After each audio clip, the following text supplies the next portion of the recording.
हरे कृष्णा। आज 11 अप्रैल माँ दुर्गा की तीसरी शक्ति है चंद्रघंटा। नवरात्रि के तीसरे दिन इसी देवी की पूजा आराधना की जाती है। देवी का यह स्वरूप परम शांतिदायक और कल्याणकारी है। इसलिए कहते हैं कि निरंतर हम उनके पवित्र विग्रह को ध्यान में रखकर साधना हमें करनी चाहिए।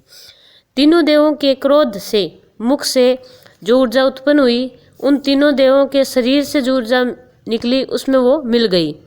10 दिशाओं में व्याप्त होने के बाद उस ऊर्जा से माँ भगवती चंद्रघंटा स्वरूप का अवतरण हुआ।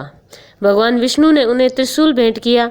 इसी त्रिशूल से माँ चंद्रघंटा ने महिषासुर का वध किया। पूजा विधि हमेशा की तरह ही आपको पूजा विधि करनी है। नवरात्रि के तीसरे दिन माता दुर्गा के चंद्रघंटा स्वरूप का विधि विधान से इस मंत्र से ओम देवी चंद्रघंटाय नमः का जाप कर आराधना करनी चाहिए। माता को सिंदूर, अक्षत, गंध, धूप, पुष्प अर्पित करना चाहिए। माता को चमेली का फूल या कोई लाल पुष्प है वो चढ़ाएं और दूध से बनी मिठाई का भोग लगाएं। अब कथा। माँ चंद्रघंटा असुरों के विनाश हेतु माँ दुर्गा के तृतीय रूप में अवतरित होती हैं, जो भयंकर देव सेनाओं का संहार करके देवताओं का उनको भाग दिलाती हैं। भक्तों को मनोवांछित फल देने वाली हैं। आप संपूर्ण जगत की पीड़ा को नाश करने वाली हैं। जिन्हें समस्त शस्त्रों का ज्ञान होता है, शास्त्रों का, वह मेघा शांति आप ही हैं। आप भवसागर को पार कराने वाली हैं। आपका मुख मंद मुस्कान से सुशोभित, निर्मल, पूर्ण चंद्रमा का अनुकरण करने वाला है और उत्तम सुवर्ण से मनोहर कांति से कमनीय है।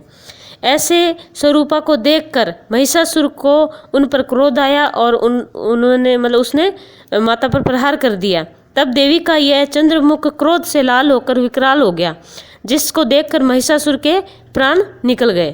कहते हैं कि देवी चंद्रघंटा ने राक्षस समूह का संहार करने के लिए जैसे ही धनुष की डंकार को धरा, गगन में गुंजा दिया, वैसे ही माँ का शेर भी दहाड़ करने लगा और इस तरीके से उन असुरों का संहार किया।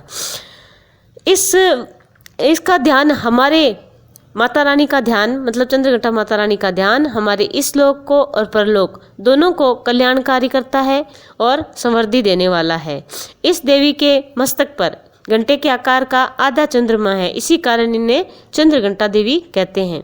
सोने के रंग के समान इनका शरीर है, 10 इनके हाथ हैं, अस्त्र शस्त्र और खड्ग आदि से ये विभूषित हैं, शेर पर सवार हैं और माँ दयालु रक्षामयी है। जय माता दी।